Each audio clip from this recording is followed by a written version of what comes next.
All right, here it is. Here it is. Here it is. Here it is. Ayo, what's up, gamers? How are we doing today? Coming at you. Look at this. Look at this. Look what we got here. You guys like this? You guys like this? I don't know. I like this. I moved. That's what's going on.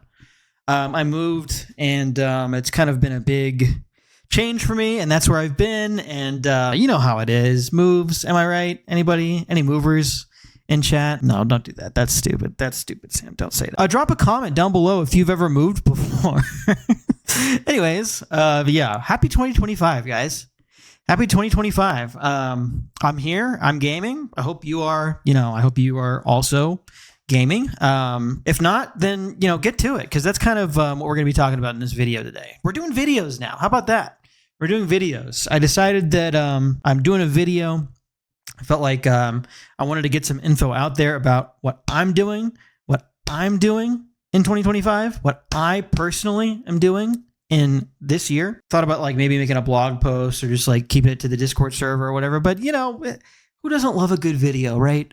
Who doesn't love a little extra content to consume? So here we are. We're doing a casual, or kicking it casual style. If you see me looking over here at any point, like this way, I have my monitor. My monitor with my video feed is over here. So I'm just sort of checking myself out, is what's going on when that happens. So just thought you should know that. Anyways, hi, what's up?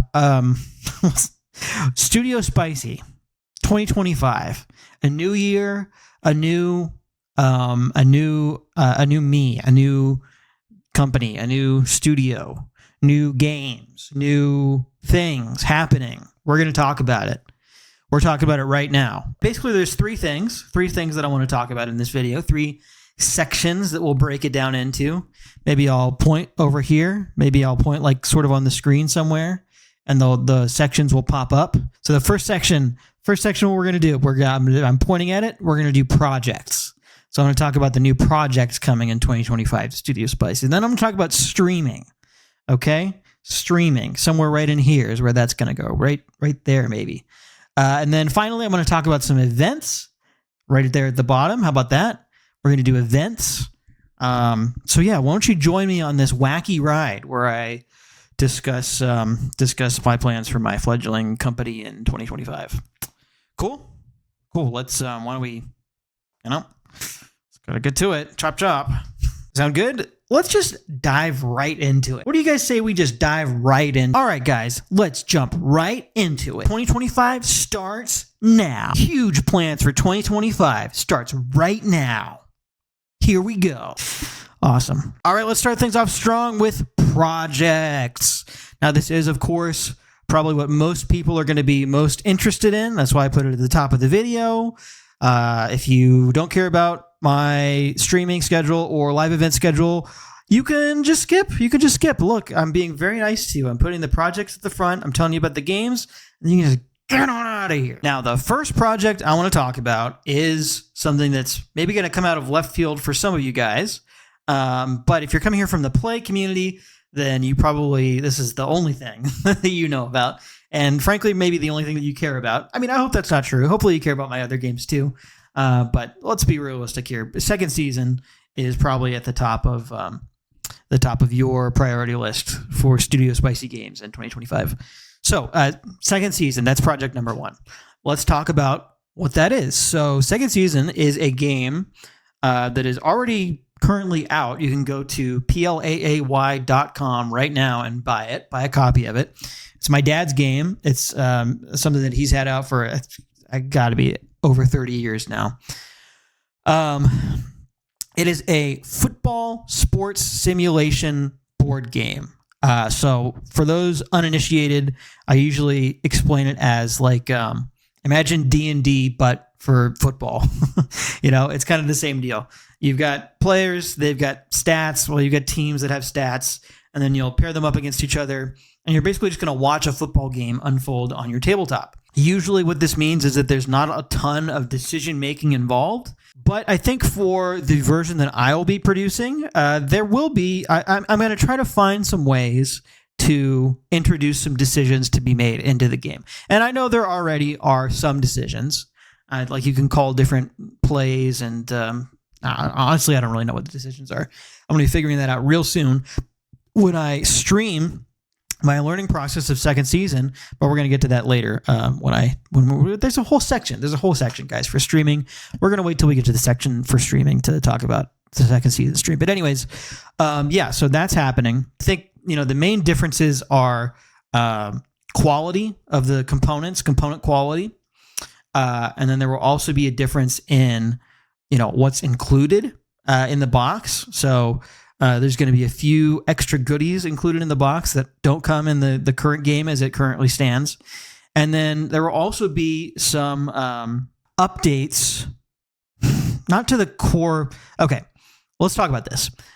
So first and foremost, I do not want to change the secret formula, the recipe, the gears behind the second season machine that makes the game play as it currently does. I think, it works great, and I do not want to mess with that at all. What I do want to do is find ways to for players to optionally add a little bit more strategy, decision-making, and interactiveness overall with their second season experience. Some other cool things that come along with this. We're doing a Kickstarter, I'm pretty sure. Doing a Kickstarter for second season. It's a big enough project, and I think there's going to be enough interest in it that I think Kickstarter makes sense for this. So that's pretty cool. That's going to be a fun new experience for me. And as far as timeline, we're looking at fourth quarter of the year to have this Kickstarter ready. So second season is not going to come out this year, but we will have a Kickstarter for it. It would be awesome to have second season available, fulfilled in people's hands around the big game next year. So 2026. So yeah, that's the goal. We're going to get it on Kickstarter this year, and we'll just kind of go from there. So that is project numero uno. Moving down the list. These next two, if you've been following along with this channel, then you already probably know what these are going to be. The first one is MythMash Chrono Clash. Okay, much anticipated sequel to my hit card game, MythMash, that came out late last year, 2024. It's available right now on my website if you want to go check it out, sp1cy.com. I'll leave that link in the description as well if you want to pick up your copy of the original in anticipation of this hit sequel. And by the way, they're standalone games, okay? You don't need... The sequel's not going to be like an improved version of MythMash. It introduces sort of different mechanics. You play the game a little bit differently. I feel like they're both going to be fun games. You're going to want them both on your game shelf. So why don't you just go ahead and pick up the original copy right now if you haven't already. But to talk a little bit, now that I've made my pitch for MythMash, to talk a little bit about what Chrono Clash is going to be. MythMash Chrono Clash is the full title of the game. It is I use the word sequel. That's kind of the best word I can think of to describe it, but it takes the core mechanics of MythMash and sort of applies them to a new, fresh theme, fresh gameplay style. It is the core gameplay remains unchanged, but the text on the cards, if you've played MythMash, you know how integral the text on the cards is to how the game is played. All new text on these cards. And so it's like a whole new puzzle for your brain to solve as you're looking at your hand and thinking about which cards do I need to play in what order and yada, yada, yada. It introduces a cool new type of treasure called Chrono Shards that aren't worth any points, but many of the heroes in the deck will call on Chrono Shards. They'll say, like, if you have 2 Chrono Shards in your vault, you get to do this extra thing. Or for each Chrono Shard you have, you get to, boost this guy's power by 2 or stuff like that. So lots of that. That's one of the main twists, and really excited about the new gameplay potential that brings to the table for MythMash Chrono Clash. So that is super exciting, and I can't wait to show it to you guys. I'm talking to my artist right now, and I'm putting together sort of like a visual reference guide. It's the same artist as before. Super stoked to work with him again, and so that is. I think the game is pretty much there. I'm pretty happy with how the game is playing right now. A few tweaks still to make on the cards, but art is the next step. And then once the art's lined up, it's getting greenlit for production. So that should be happening in the very near future. It's basically as soon as the art is done.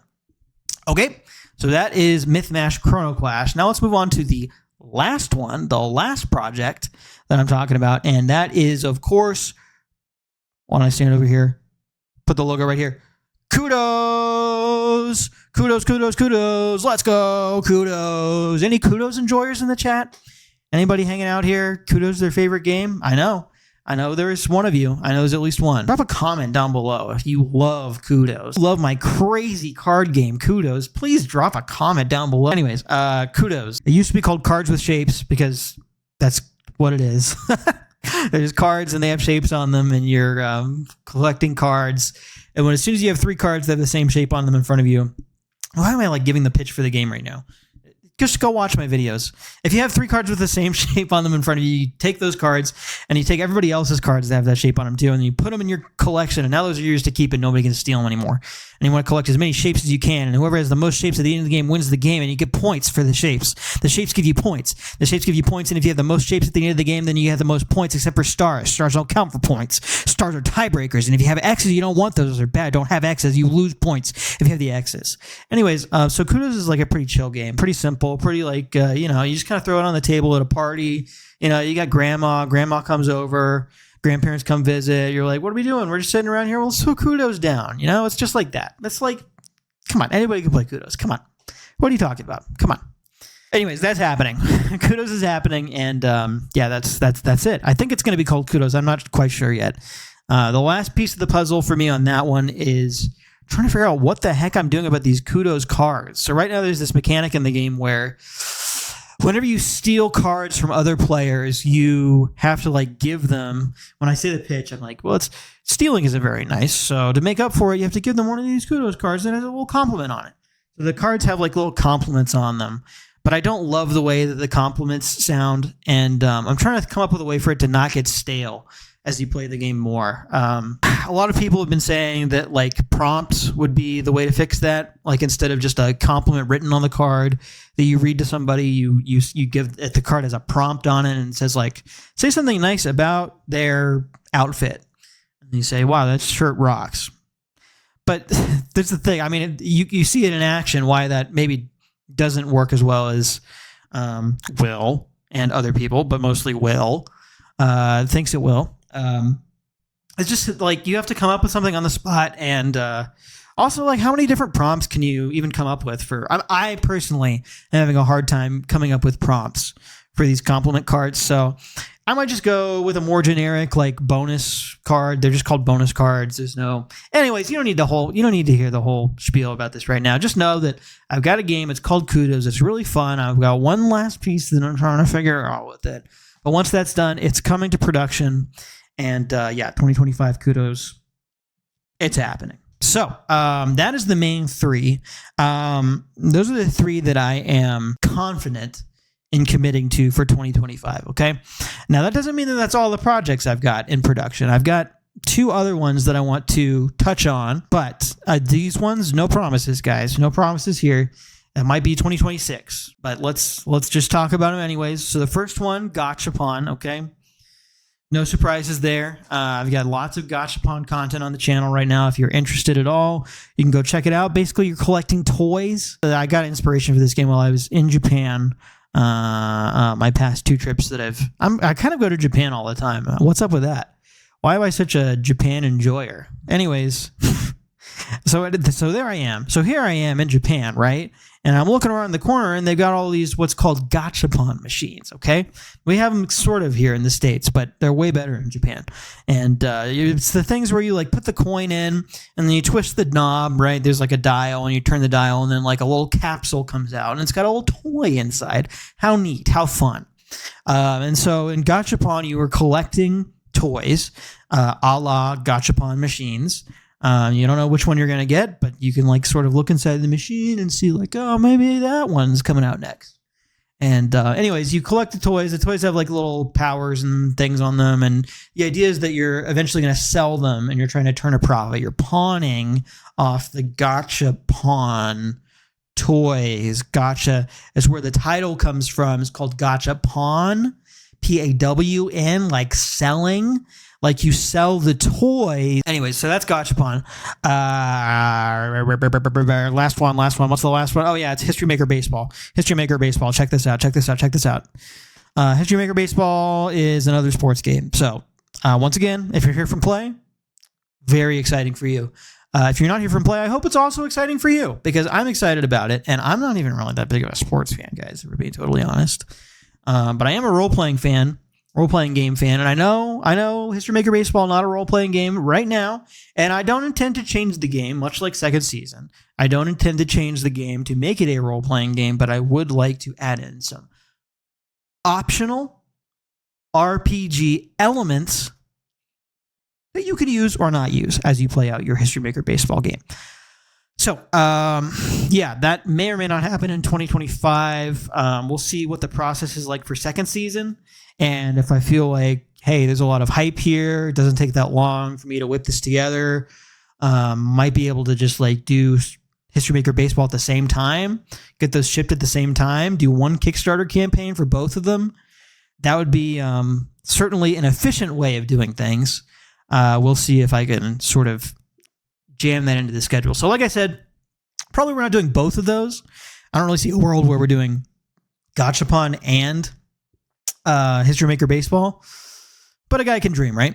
If we get one of those out, if we get one of those other two out, I will be a very happy camper. So that is about all I have to say for projects. What was the next section that I was... Oh yeah, the next section is called streaming. Streaming. Who wants to hear about me talk about streaming?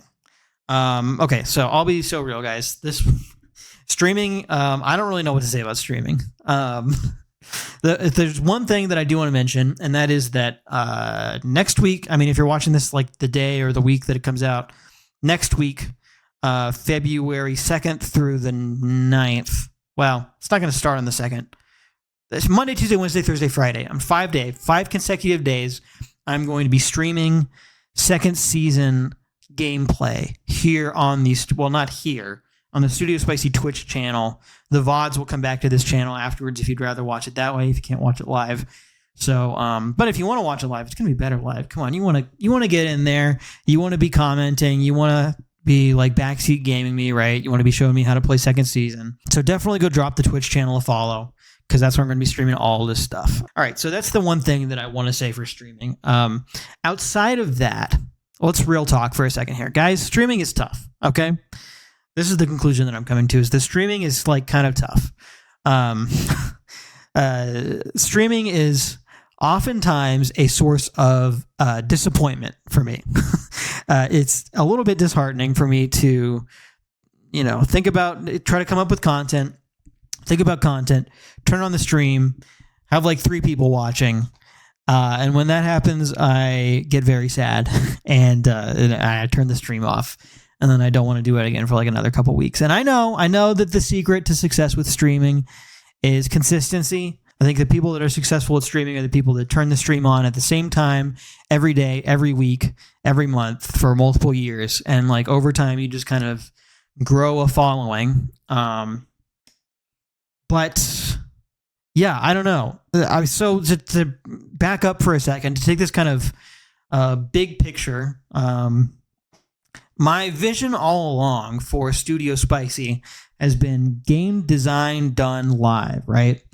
And bottom line is, I feel like streaming is important to the channel, important to the brand, important to the company. I'm just not quite sure how to do it. I'm still trying to figure out what is good content for Studio Spicy. And so I really don't have much for you on that front, except to tell you that I'm doing my best and I'm going to keep working at it. So, so there it is. I mean, it's one more thing to put in there. It is a challenge to balance video content with like actually doing work on these games. And so, I feel like I'm sort of at a crossroads where I have to decide, do I want to make content or do I want to make games? One of them has to be the primary focus. I can't do both of them equally. One of them has to be the focus and the other one has to take sort of a back seat to the other one. I can do both of them a little bit. It's not like I'm going to stop streaming. It's not like I'm going to stop making board games. But one of them has to be the focus. And I am feeling like game design is probably where the focus is going to be for me in 2025. Now, like I said, that doesn't mean I'm going to stop streaming. I'm not quitting streaming. I will still be streaming. I'm streaming later today, actually. I'm streaming Pokemon Pocket. That has been like kind of my favorite thing to stream. So I'm not sure really what that means for the future of content on the Twitch channel. But yeah, that's all I've got for streaming. Okay, that's enough talk about streaming. Let's move on. Last and final point. Events. What do I mean by this? I mean events that I'm traveling to this year that you could also, if you wanted to, you could also come to them. You could also come to them and we can hang out and we can have a good time and we can play some games. Okay. So that's events. Now, where is Sam going in 2025? Well, let's just go down the list. First, this is like, I guess this is just where my list lives now for this video. My list is over here. First, Dice Tower West in Las Vegas. Now that is coming up soon, guys. That's coming up real soon. I forget exactly. It's like the first weekend of March or something like that. Anyways, I'm going to be at Dice Tower West. I'm just going to name them all off. I don't need to talk about each of those. Dice Tower West, and then it goes Origins, and then it goes Play.con, and then it goes Gen Con, and then it wraps up with PAX Unplugged. How's that? Is that a good list? You guys like that list? I guess I can go down the list and briefly talk about each of the events. Dice Tower West, I'm there every year. I've been there every year. Don't have a booth this year. I decided that since it's sort of a new venue and they're introducing a lot of new initiatives for publishers this year, like this Game Makers Market. I'm not quite sure what that is. Anyways, there's a lot of stuff like this where I just kind of want to go check it out before I invest in a booth and maybe see for next year. I'm kind of scouting ahead for next year to see what the setup is going to be like, what I think would be the best bang for my buck with Studio Spicy. I do, eventually want to have a presence there. So yeah, that's kind of the overall theme for all these events actually this year, is that I'm mostly going to scout things out and see how I could get in there, how I could best put Studio Spicy into these events in 2026. So Dice Tower West, that's the first one. Origins Game Fair comes up next. Never been to Origins before. Every year I say I'm going to go, and then every year it ends up being exactly the same weekend as Play.con. So that has been a little bit of an inhibiting factor in recent years, but not this year. This year I'm going. It's actually the week before Play.con this year. So yeah, I'll be there. Again, like I said, just kind of scouting it out. 2026, I would love to have a booth at Origins, or perhaps be involved in some other capacity with Studio Spicy. Yeah, much to consider there. So if you're going to Origins, I'll see you there. After that, exactly the following weekend after that is Play.con, and that, of course, is Play Games' annual convention. Yeah, it's always a great time. I mean, it's a very small, intimate setting. Only Play Gamers there. I mean, you're of course are welcome to come if you're not a Play Gamer, but why would you? It's for Play Games, so I don't know why you would come if you're not involved in Play Games in some way. But yeah, I'm going to be there. I'm going to be showing my stuff, talking about the mass-produced games. It's going to be exactly the same as other years. So if you've been to Play.con before, you know exactly what to expect. But yeah, I will be there, and it will be quite fun. So come hang out. Then after that, Gen Con, the king of game conventions, everyone's favorite. I'll be there again. This will be my third Gen Con, and I think I'll probably be helping out with my friend's booth again this year. So I'm not sure exactly what my Gen Con schedule will look like, but if you are a Gen Con, this is the one that I expect to meet the most of you guys at. So if you're watching this video and you're going to be at Gen Con and you want to hang out and you want to play some games, hit me up. Link in the description. Just go to my website. There's like a contact page. Reach out. Let's meet. Let's play some games. Okay, let's play some games. Love to play some games. And then after that, last one is PAX Unplugged. PAX Unplugged. Again, this is another one that I say every year I'm going to go to, and then I never do. But this year I'm doing it. Usually the conflict there is the holiday sale. Because this happens I think it's early December, like right after Thanksgiving, right in between the two holidays. So since I am less involved in Play Games this year, I I will not be helping out with the holiday sale quite as much, so I will have some free time, and I'm going to be at PAX Unplugged. I'm going. I'm doing it. I'm making it happen. Yeah, and that is all of the events, guys. So just to list them off again, we got Dice Tower West, we got Origins, we got Play.con, we got Gen Con, and then we've got PAX Unplugged. What a lineup, right? What a spread. That is events, and that is about all I've got for this video. Thanks so much for watching. Thanks so much for watching this video. Thanks for making it all the way to the end. I assume that if you're still here, then that means you're, at least to some degree, invested in Studio Spicy, and I hope that you're as excited as I am about what this year is going to bring. So, yeah, thanks again, and I'll see you again. I'm going to be making more videos like this. I feel like, I don't know, we'll see what the editing process is like, but I feel like this is a better way for me to get info out there than streaming. So look out for more videos just like this right here on this channel. And hey, drop a follow. Drop a follow if you haven't already. And hit that like button on your way out too. Why not? Why not, right? It doesn't cost you anything. That's a free, it's clicking that like button. That's a free serotonin boost for Sam. I see that like button go up. Instantly my day improves. Okay, guys, that's actually it. Take care. Have a good one. I'll see you again real soon. Peace out. Bye.